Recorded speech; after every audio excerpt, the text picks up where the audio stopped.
Bonjour à tous. En date du 22 avril 2021, la ministre de l'Immigration du Québec, Madame Nadine Giroux, a déclaré en conférence de presse virtuelle que, effectivement, il y a un manque significatif de travailleurs de près de 17 à 18 000.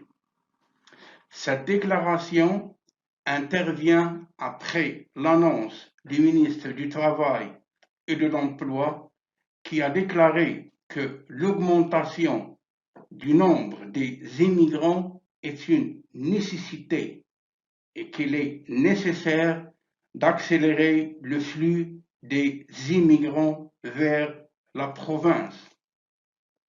La déclaration du ministre lui-même intervient dans un contexte où le Conseil du patronat, quant à lui, estime qu'il y avait 150 000 postes vacants dans la province. Dans le même ordre d'idées, le président des manufacturiers et exportateurs du Québec ne mâche pas ses mots et s'exprime ainsi. À la base, lorsqu'on veut attirer des travailleurs au Canada, on est en compétition avec les autres pays. Mais lorsqu'ils arrivent au Québec, on est en compétition avec les autres provinces. La chef du Parti libéral du Québec abonde dans le même sens et critique sévèrement l'héritage laissé par l'ancien ministre de l'Immigration, M.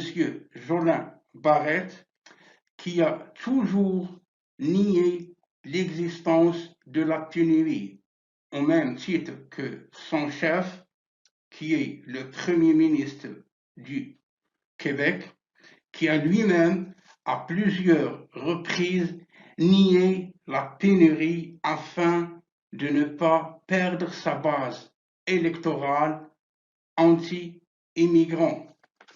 Maintenant, selon ce qui a été véhiculé, la ministre de l'Immigration et le ministre du Travail et de l'Emploi du Québec se sont engagés à réaliser ce qui suit.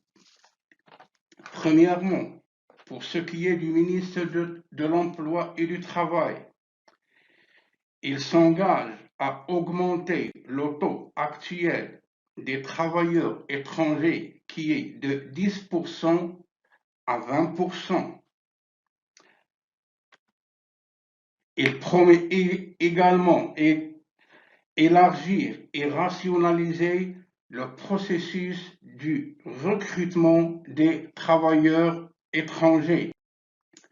Quant à la ministre de l'Immigration du Québec, il a mentionné ce qu'on a au Québec, c'est vraiment répondre aux besoins économiques du Québec.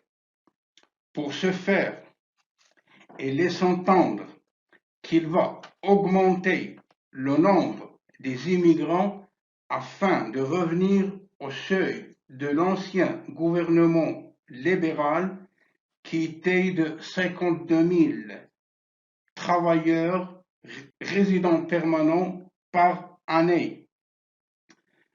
Ce taux ou ce seuil a été réduit par le gouvernement anti-immigration à 40 000 par année. Il mentionne également qu'il est en train d'explorer plusieurs voies d'immigration pour les travailleurs étrangers et qu'ils ont également entamé des pourparlers avec le gouvernement fédéral afin de mettre en œuvre ces nouveaux programmes. Maintenant, ce qui reste, on souhaite que cet engagement, cette fois-ci, soit réel et que les personnes peuvent entrer au Québec au même titre que les autres provinces. À suivre, bonne chance à toutes et à tous.